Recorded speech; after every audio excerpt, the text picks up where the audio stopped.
achieved your goals for the season, but have you got new goals in place now? Yeah, I think the players are ambitious for us as a club. I think we want to stay consistent, and probably the top 10 is a good target for Sunderland. And after that, if you are consistent in the top 10, maybe sometimes you can achieve something more.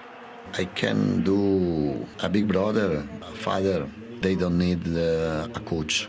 My work is not too much on the pitch, but is to help these players because they are good guys, and I'm sorry for them. Because I would like to give something more in energy, in confidence, in what the player needs to play football. I'm sure if we are able to win a game, everything got to change. Roberto De Zerbi there recognising his role is going to be one of psychologist as much as head coach, isn't it, at the moment? This was, of course, his first game in charge. You've hot-footed it from the Stadium of Light. Did you see anything different about Spurs today? At the start, yes, there was something, but you would get that. Your managers had a word with them before the game. They've simplified the tactics, that's fine, so they all knew what they were doing. And I liked when they start. I mean, you've got the two centre-backs going wide, that's fine, normal, but look how high your dog is. You think, yeah, good. That's a positive start. You've got the three the centre forwards, each one of them, but they're all really high up the pitch. And that's a good way to start. Front foot, see if you can put a little bit of pressure on. And do you know what? If it's OK at the front, there's a liveliness about them, a sharpness. Udogie makes a big, big difference when he's back in there. Because, look, he wants to get into that area, dragging players away, and that leads to a little bit of space there. And this was a half a chance for Bergvall. Doesn't quite get in the end of it. And it's a shame that Porro, again, right full-back, he's up there and has a shot and it's on target. Once again, go wide there. Look at how high up those forwards are, right up the pitch. They're making a lot of space there, thinking, we're good enough to pass out, play it, believe in yourselves a little bit, which we weren't seeing a lot beforehand. But they'd managed to do that there, winning balls back. Gallagher, that's what you want him to do, to win balls in that area. So, yeah, they finally get into this area. And the shame is, Richarlison didn't have the power of it, and he needs a little bit more of that. However, you don't want to be unlucky in these situations. He wanted to make 3 substitutions. It's 0-0 here. He knew his team was tiring, but he didn't quite manage to get it done in time. So they're set up, again, positive, 4-4-2. They've got 2 strikers up there. They're trying to get, in the end, they're trying to win the game. They're still at 0-0 just now, but mistakes. Conor Gallagher getting close, probably doesn't need to chase that. Richarlison, don't dive in. You're out of the game now. Gallagher cuts back in, but he doesn't need to dive. Don't let him go down that line there. Should have showed him there, didn't. But that's just bad luck again. So he doesn't get the change that he wanted to make, and then he gets that little bit of a bad luck as well. In the midst of it all, do not forget, although the story is that Spurs are having a tough time, Sunderland were absolutely magnificent. And their fans, by the way, I have to say, the noise in the stadium just now, it's an absolute joy to be there. But Palhinha, don't lie down. You're 1-0 down. You need these points. Now you're 3v2. It's OK, you've got this sorted. They'll not get by you. One missed tackle again. Another missed tackle. You should never be getting chances out of this, and it's the old knife through butter.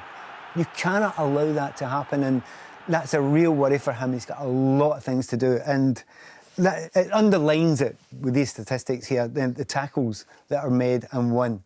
15 to Sunderland, 5 to Spurs, and I think most of Spurs were in those first 20 minutes or so. You need to fight. We talk about it at the end of the season. You need to fight, and at the moment, that's just not enough for the entirety of the game.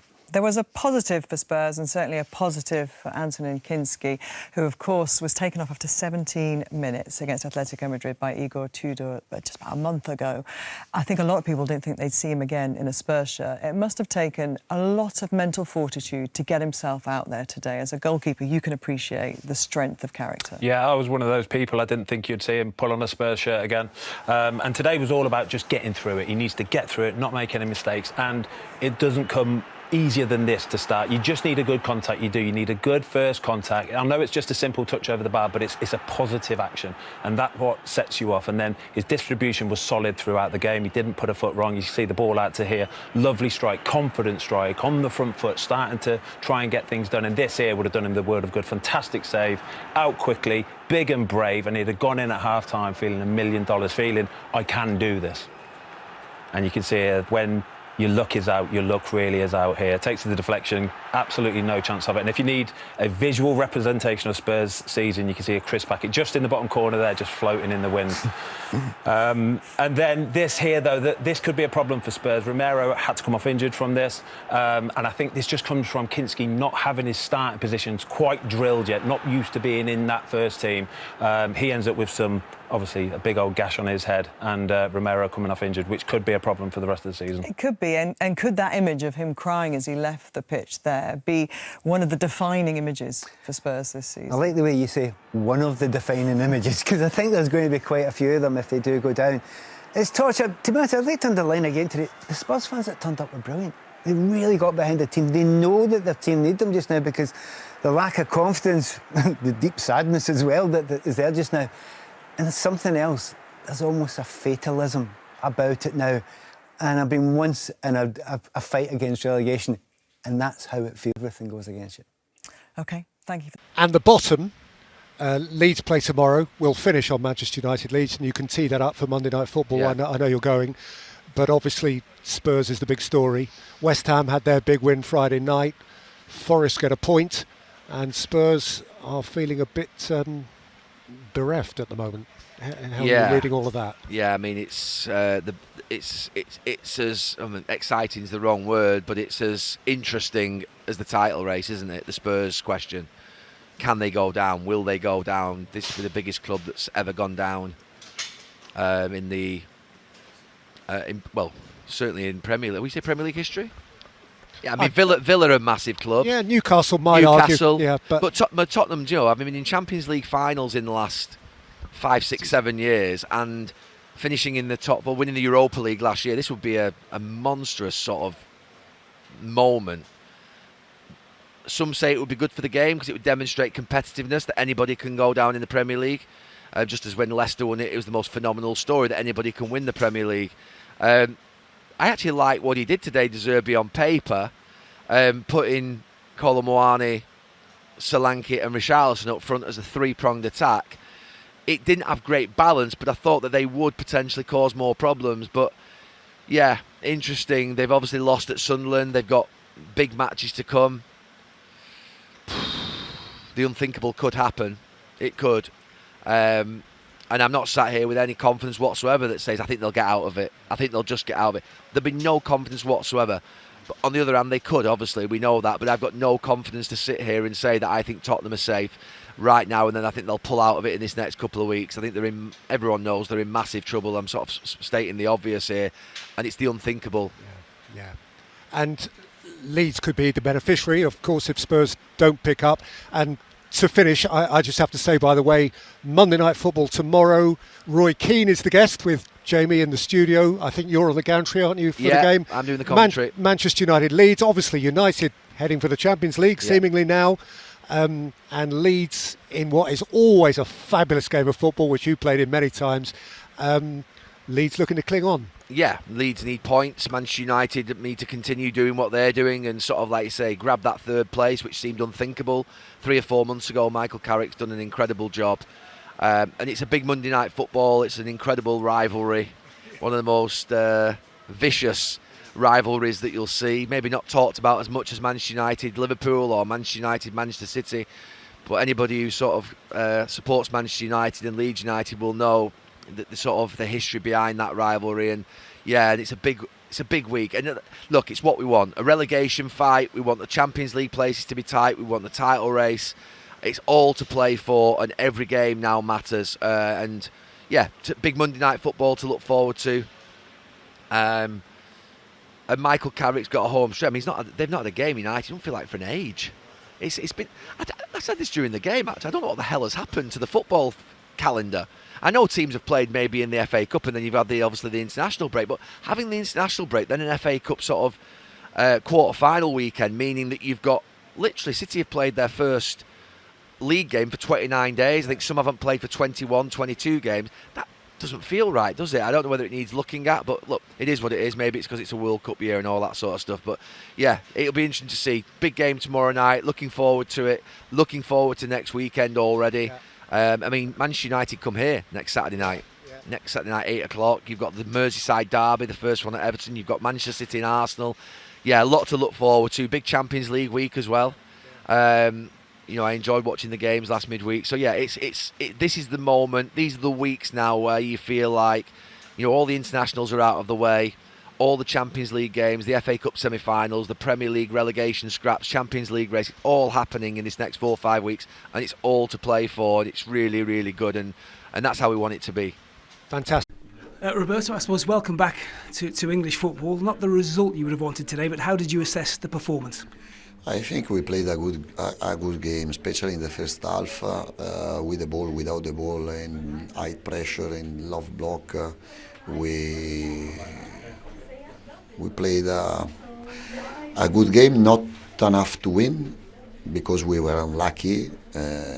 Also, in the first half, we created 2-3 chances to score. I don't remember any good important shoot of Sunderland, but in the second half we lost some part of the pitch, 20 meters of the pitch. We created another chance just 2 minutes before to concede the goal with Richarlison. I'm sorry for the result. I'm sorry for the Romero injury, but is he okay? I don't know yet, but I'm positive because we have to work just to win a game. Because my players need to believe more in themselves, and we can speak, we can talk about everything, but one win is better than a lot of words. When you say they need to believe in themselves, is now a time for home truths and to be hard with the players, or do they need an arm around the shoulders and a bit of love, bit of confidence? No, I'm here to help the players. I'm not the policeman. I would like to be a big brother or a father, because they don't need a coach to change something in a style of play. They are good enough to play without a coach. Normally I want to transfer my ideas in football, my style of play, but it's not the right time. The timing now, the challenge, the most important challenge now is to help the player to play with enthusiasm, with confidence, with energy, enjoy with the ball for sure, and to think positive. And when you're down there, when things are going wrong, things really seem to go against your team today. That the injury to Christian Romero, big deflection on the goal, and the penalty that was overturned. Did you think that was a poor decision?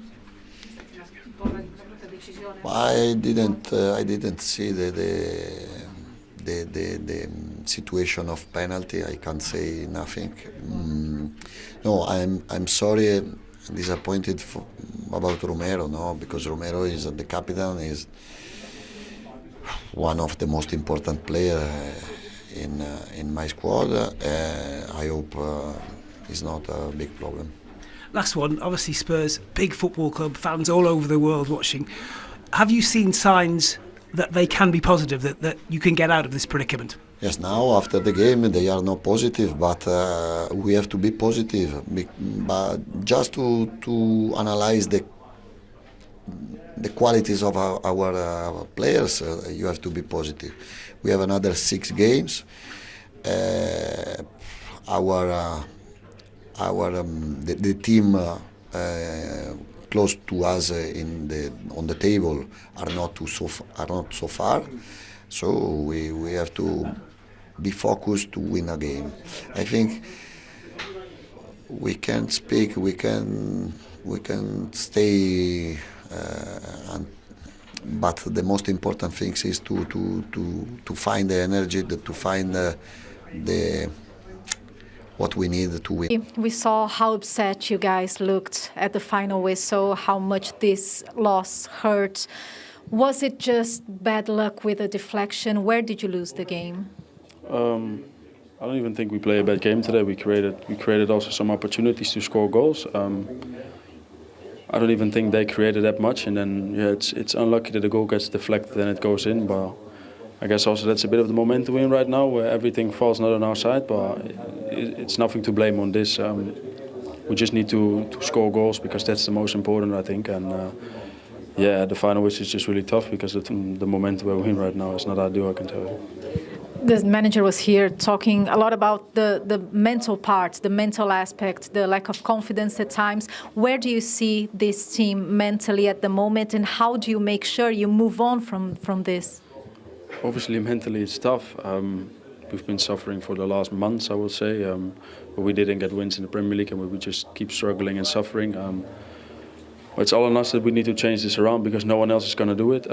We all need to do it by ourselves, just make sure that we get everything together and just get the confidence back. And I know it's tough, and obviously it is really tough to get your confidence when you're playing at these games where every minute is crucial for you. But we just need to make sure we find this back. You mentioned that you feel like you didn't play a bad game. So what felt different, especially now under new manager?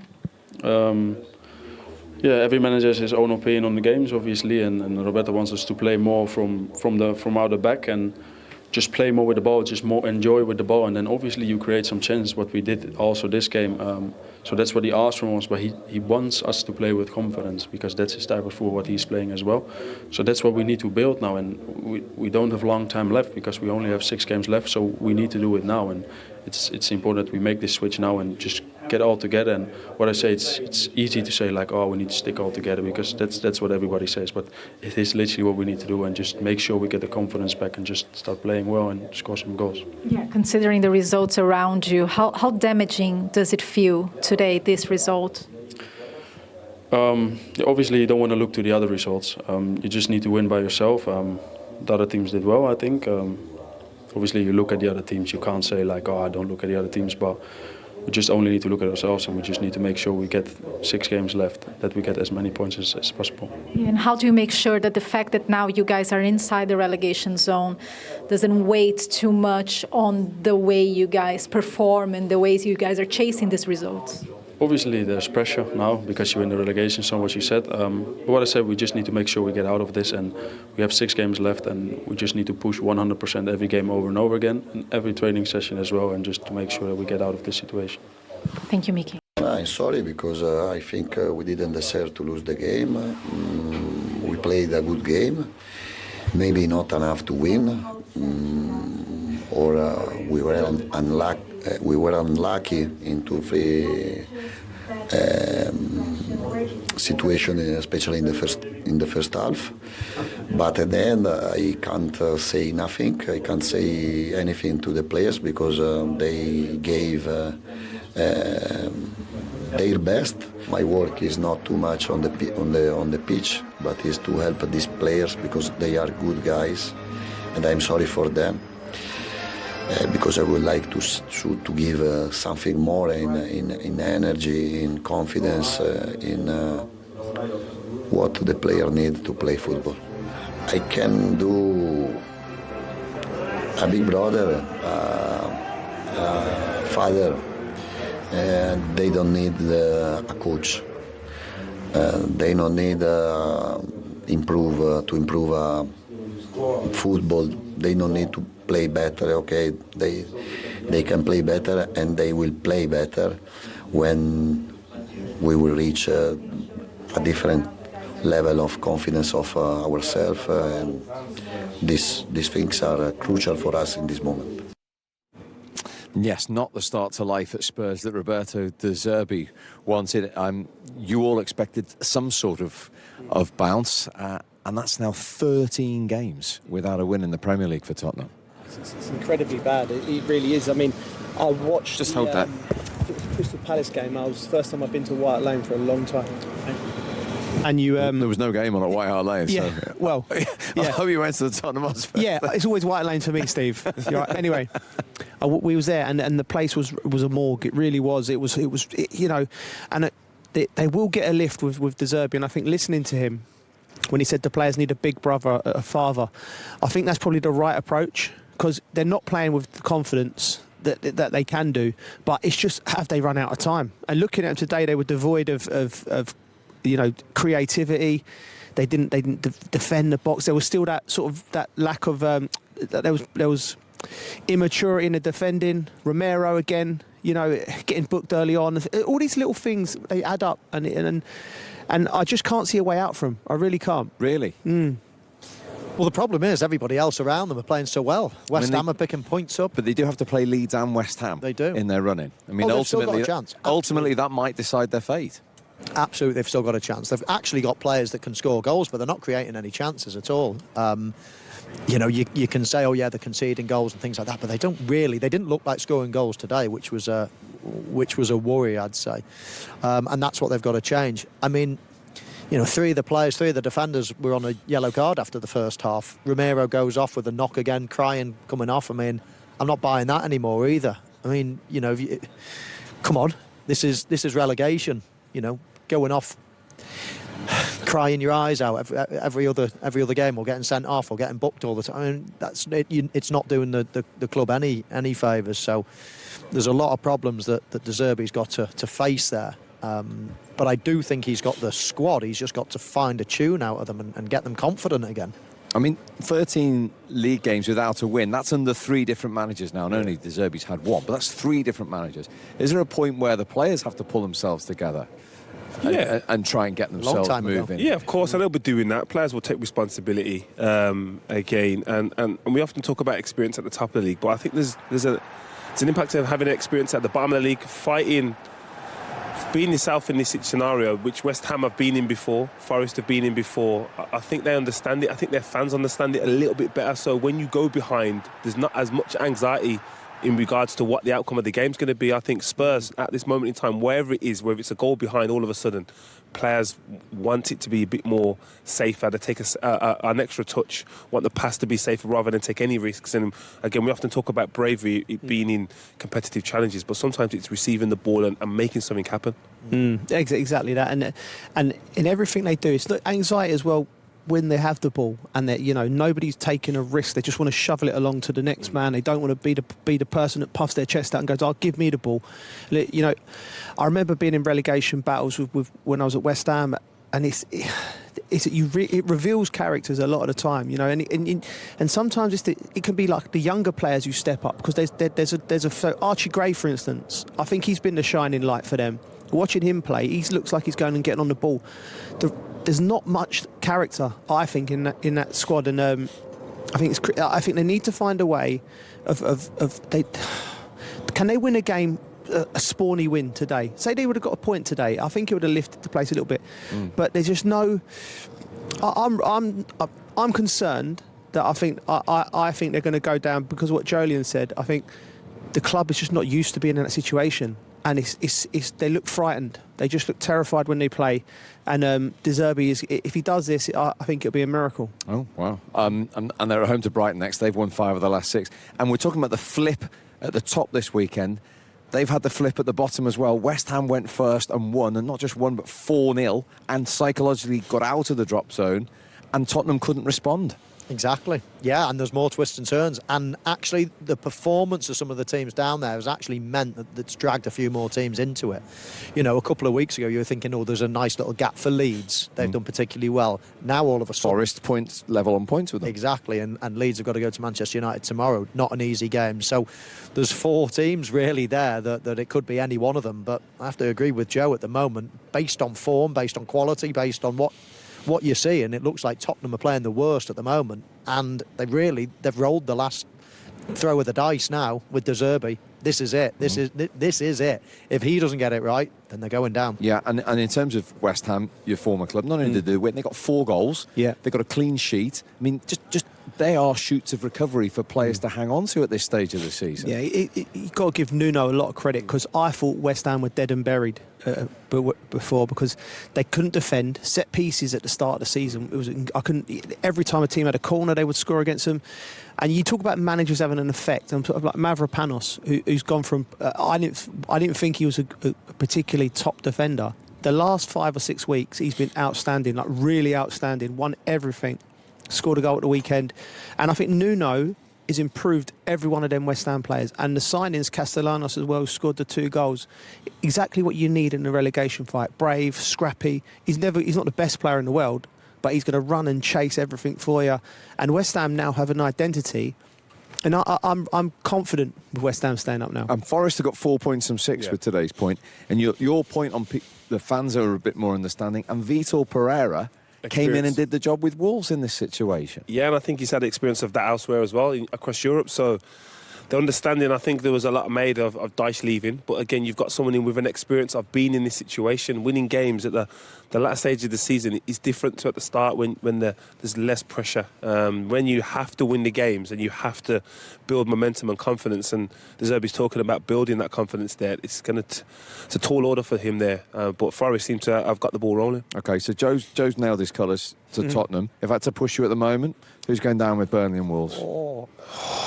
I'd probably say Leeds. Leeds? I'd probably say Leeds. I just think the fact that Spurs have Leeds and I think it's West Ham as well, I think they're still in control of their own destiny, and I just think Leeds have some tricky fixtures starting tomorrow. I can feel you looking at me. I always do that. It's not a hobby of mine, I think West Ham and Forest will be all right. I'm torn between Leeds and Tottenham myself. So you think Leeds are in big danger as well? Yeah, I think they're getting dragged into it.